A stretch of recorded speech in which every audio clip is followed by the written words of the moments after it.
This is a 4-way TV amp. I've just removed it from the loft.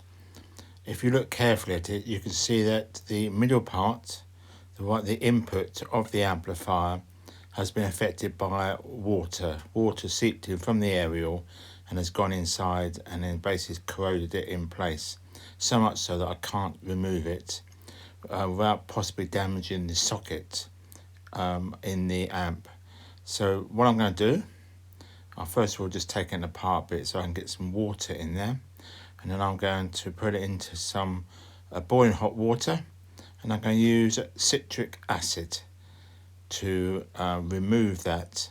It might take an hour or so, but hopefully I'll be able to remove it after I've used the solution.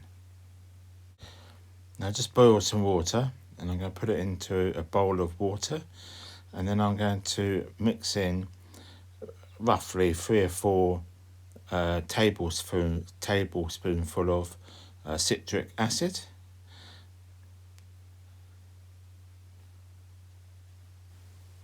So drop the amplifier into the boiling water with the citric acid and just leave it there for about half an hour to an hour until let it bubble away, and within that time it should start to be a lot easier to remove.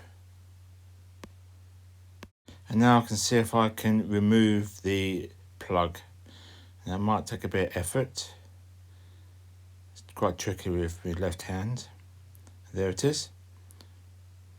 Obviously I'm not going to use that, I'm going to throw it away. Here we do need to dry it out, so just make sure that it's fully dry. You can use a hairdryer on it. Just make sure there's no standing water, and you can leave it probably for a few days if you're concerned. Put it on the radiator, but I've used a hairdryer and I spent about 10 minutes, quarter of an hour heating it up, and hopefully it will all be dry. The only real issue would be the transformer. That does need to be dry, otherwise it could cause some problems. So now you can put it back together, put the screws back in, and that's it. Trying a plug on it. So thank you for watching. Please share, like and subscribe.